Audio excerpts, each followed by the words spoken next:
Welcome back to the Metaverse Update, where we go over some of the latest that are happening around some of our favorite gaming and Metaverse projects around the Metaverse.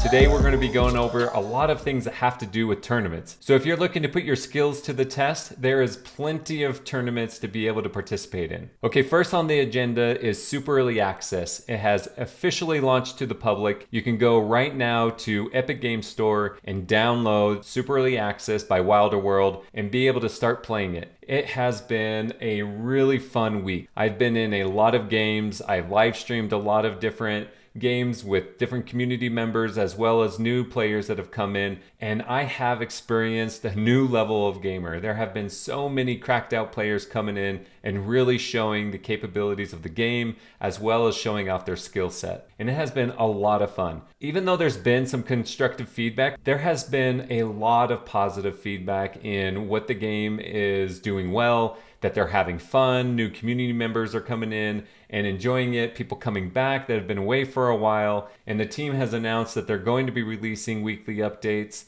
to consistently improve on the game as well as to take in that feedback and make sure that they're continually doing the updates to bring the community the things that they want. And along with the launch of Super Early Access, the team announced a 100K tournament that they're going to be giving to the top individuals that get in and play the game. $25,000 alone will be going to the top player that ends up winning out the tournament.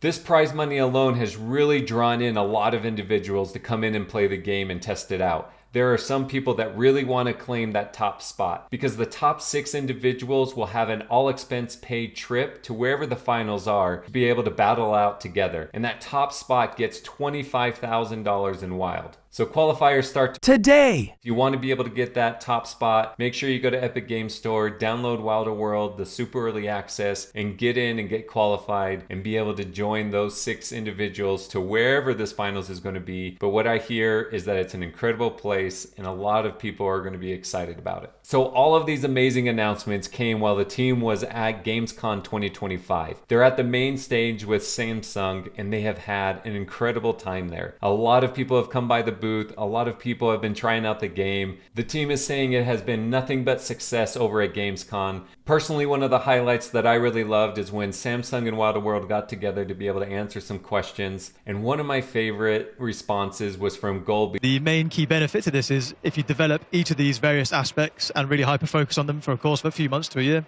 Of course, we can show them in isolated instances like this where you just bring the shooter or you just bring the racing. But when you can hyper-focus on these, polish them to the nth degree, and then you finally merge them into the one unifying package, I think that's when we'll finally start to see, like Tide's term, or people finally start to see what we're actually doing. Where usually open world games, they kind of do everything to an acceptable standard, but if you just took those elements in isolation, they're not that great. They're just fun in a unified package. So this should be the first instance, hopefully we see, where all these individual components are fun by themselves and even more fun when finally mixed together into one large package. So I think Golby really nailed it there with his explanation. In this same interview, Zen released some Alpha that we all were excited about. So the Samsung Tower is kind of the North Star of this whole partnership, which is essentially a massive building inside Miami where we are curating different experiences. So it will be from, Samsung doing product presentations or just allowing certain experiences for the gamers to go live, and within that experience, we might have an area where different products, like IRL products, are being shown. As I mentioned before, Samsung obviously has the whole entertainment, the gaming sector, the hardware sector, software, phones, home appliances, all these types of things. So really allowing the user to experience something on a greater scale. Also, we believe that retail and e-commerce will be a massive point. So I think Samsung will probably be one of the first partners that will actually try that out, of how does it work if you want to buy something in the metaverse that might be an IRL product. It's really amazing to see that Samsung is really open to that. They understand that. They want to try these things out. They want to push it. And it'll be a big focus going into 2026 to bring those experiences to life. As I mentioned before, yes, the gaming experience is one thing, but bringing non-gaming native audiences into the virtual world, into the metaverse, that'll be a huge deal. And with something, obviously, we're one of the best brands, the best partners that we could think of. And there's lots to show and lots for people to experience. And that'll all happen in the big Samsung Tower. Other exciting news that happened earlier was the release of Wild on Binance Alpha. It's a start where individuals that are part of this program are able to buy and sell Wild.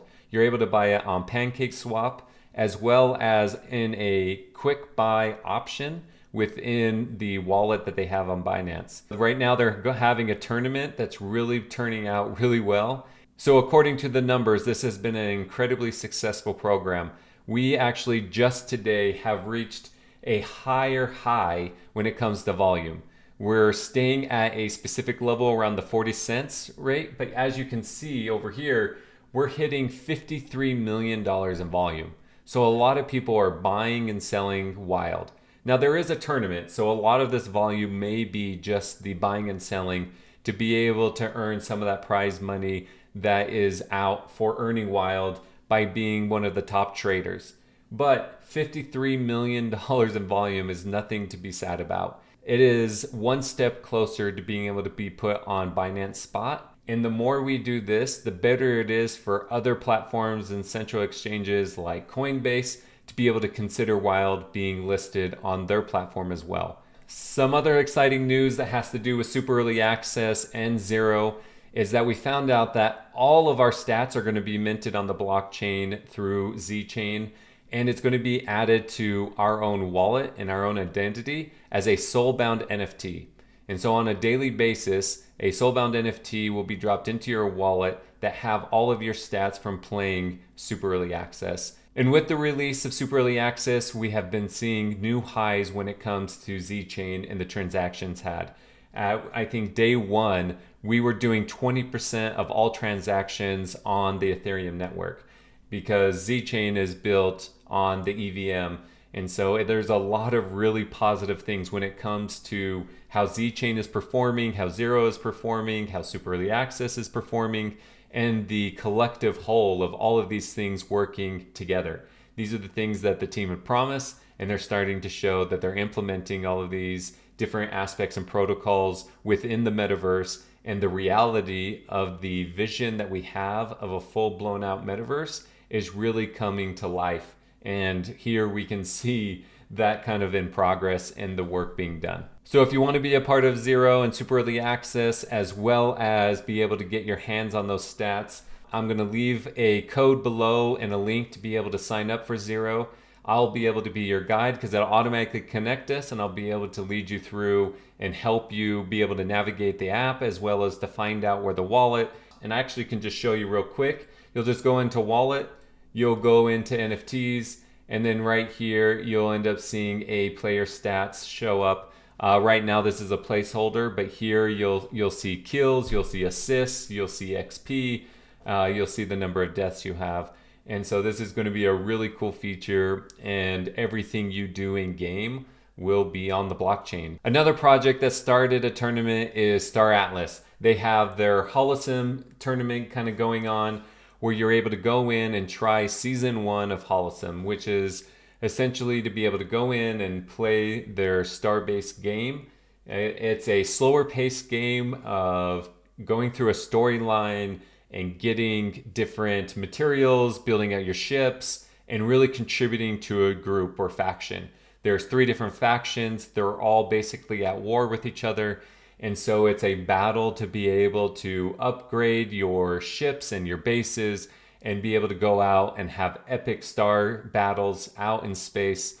And right now I've just kind of gotten into it. It's been a lot of fun. I wanted to be able to share some important aspects with it just real quick for individuals that come in that want to try it out. It is a lot of fun. It's slower paced, so if you want just kind of a relaxing, chill kind of thing until you get into the battles, I highly recommend this game, especially if you like strategy games like Risk or Settlers of Catan. I really think this is a really fun strategy game. Essentially, you'll come in, you have different quests that you can go into. You can just click in, you come in and do different quests. But once you sign in and you're doing things, something I recommend is you need to go in and you need to save your game. You need to get your ID. If you sign up for the Battle Pass, make sure you download the profile that it gives you an option to download, because if something ever happens, which it did happen to me, you need to look at that file and you need to take the big long number that is there within the bracket. Include the brackets, and then you're able to come in here to restore the game and enter it here so that you can restore your game, because I had to do that. For some reason it felt wiped and I thought, wow, I just spent hours playing. So that's something that's really important. There's another tournament. It's a community put on tournament. It's from Iris Quest, if I'm not mistaken. And so some of the cool things, there's already a large group of different teams. The Vanguard was kind enough in order to invite me to their guild and participate with them. I'm kind of like a recruit that like mops and sweeps and cleans up the ammo, which is a great place for me right now while I learn how to do everything, because it's actually quite complicated, but it's a lot of fun once you kind of get into it. So I'm rooting for the Vanguard. They have an Alpha and a Bravo team. So I really hope that one of those teams really make it to the finals and puts on a really good show. But this is getting put on, and it's just really cool to kind of see something get put on by the community. 1 point. 1 point! 1 point. One dream! And the There it match is over! Congratulations. We have our great winners! Bravo. Vanguard, bravo! In other news too, they released Z.ink, which is their layer 1 from the Solana virtual machine. It's going to help with the transactions and really help with kind of giving the team more of an ability to customize the experience that they want for all of the community members. They also need the fees to drop dramatically, because even with Solana, the fees were too high on some of these games, that it just wasn't even worth being competitive or going in if you were just kind of a newcomer. They want to make sure that the fees are costless, right? There is going to be a fraction of a cost. If you want more information, you can go to Z.ink. There's not a ton of information, but if you go to Star Atlas, they've been releasing more. There have been some really good articles that have been put out. I'm actually going to do a comparison video between Zero and Z.ink. There's a lot of similarities, like a lot of similarities, from branding to function and what they're doing.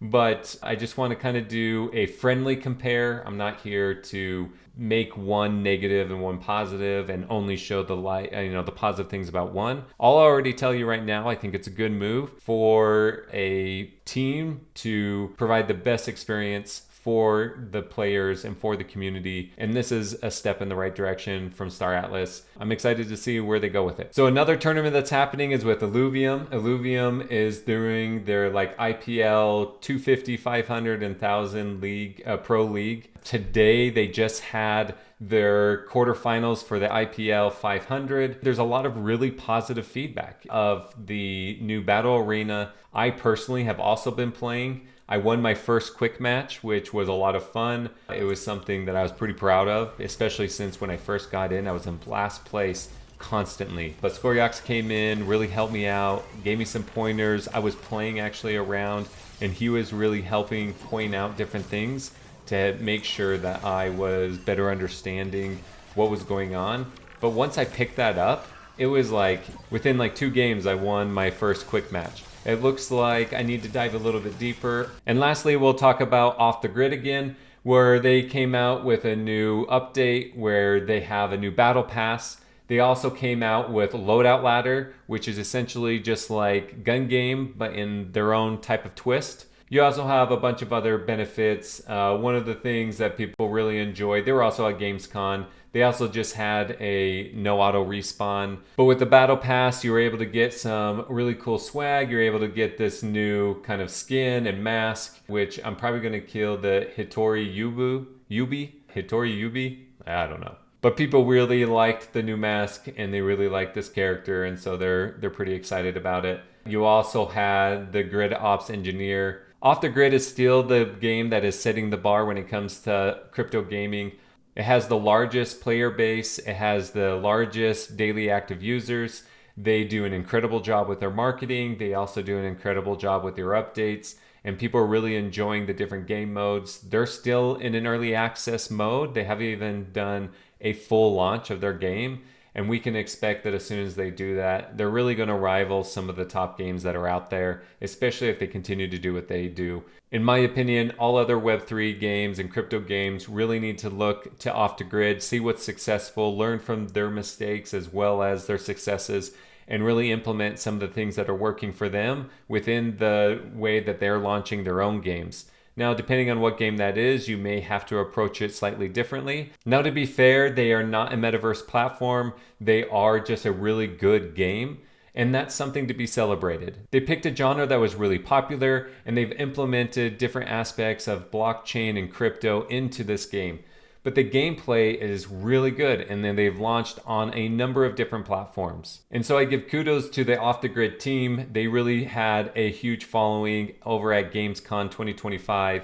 They also have more and more individuals coming in and playing the game. They have really set the bar, and they've really done a great job in opening up the door for a new player base. We should all be celebrating their success and really appreciating the game, even though it may not be the type of game you want to play or a community you like to spend time with. But it's definitely a game that's garnered a lot of attention and one that deserves the respect that it's earned through all of its hard work. It's sometimes hard to get in there and play as much as I would like to, but I know there's a lot of community members within Wilder World that play often, like Long Sleeves, and they're on the top of the leaderboard, and his clan and guild are doing an incredible job. So kudos to him and his clan, as well as Off the Grid, for all the hard work put in. I'm really excited at where we're at when it comes to crypto gaming, because it's never been a better time. If you look back to 2021, it's almost laughable at the things we were super excited about then compared to what we have available to us now. I really want to do a shout out to Crypto Stache. I know there was a little bit of beef between the Wilder World founders and with him, but over this weekend, they've squashed that, and Stache came out and had a really good time yesterday playing the game.